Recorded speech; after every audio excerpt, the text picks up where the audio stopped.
বলতেছে যে ভাই এই গাছটাকে কাইটেন না, আমরা এই গাছটা এই পাখিগুলো আছে ওরা মারা যাবে, আপনার গাছটা কাইটেন না। তো খুব যা ইচ্ছা তাই ব্যবহার করছে, এত খারাপ ব্যবহার করছে যেটা কল্পনার বাইরে, এবং মারামারির পর্যায়ে চলে গেছে। এখন ওরা যেহেতু বাচ্চা, ওরা যেহেতু সমাজের একটু উঁচু শ্রেণীর লোক না, ওদের কথাবার্তা কেউ শোনে নাই, না শুই না, তারা এই গাছটাকে একদম ওদের চোখের সামনে শোয়াই দিয়েছে। মানে যখন গাছটা পড়ছে আমাদের মনে হয়েছে যে আমাদের হৃদয়টা একদম ভেঙে চলে শেষ হয়ে যাচ্ছে। কারণ কি, ওখানে শত শত জীবন আছে। আমি কান্না করে দিয়েছি কালকে। আমি বরিশালে ছিলাম, আমি যখন ওরা ভিডিওটা দেখছি, দেখার পরে আমার ওই যে লাশগুলো, পাখির বাচ্চা ডিম দেখে আমার কান্না চলে আসছে। আমি সারা রাত্র ঘুমাইতে পারি নাই।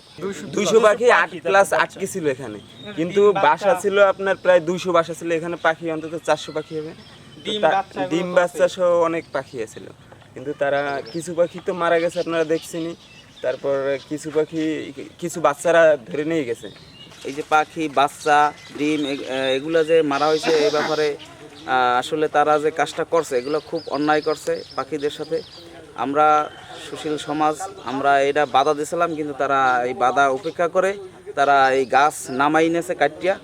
বাধার পরও তারা বিভিন্ন আমাদের এই যে ছেলেপান যারা এই জায়গায় বাধা দিছিল তাদের সাথে খুব অন্যায়ভাবে আচরণ করছে, এবং গাছ বিক্রি করা হয়, তা যে বিক্রি করছে তারও এই গাছ বিক্রি করা ঠিক হয় নাই। আসলে এই মগরব আলী ভাই এই যে গাছ বিক্রি করছে, তার উচিত ছিল যে এই পাখিগুলো আগে যাইতো, তারপরে তার যদি একান্তই দরকার ছিল বা বলতো যে গাছ বিক্রি করা লাগবে, গাছ বিক্রি করতো। কিন্তু আবার এই যে কিনছে, সেও অন্যায়ভাবে সে এই গাছ কিনিয়া তারপর এই গাছ নামাই নিয়েছে। এটা আসলে ঠিক হয় না, একবারেই ঠিক হয় না, মোটেই ঠিক হয় না। আমি এর সুশীল সমাজে আমি এই সচেতন নাগরিক হিসেবে তাদের একান্তভাবে দৃষ্টান্তমূলক শাস্তি চাই।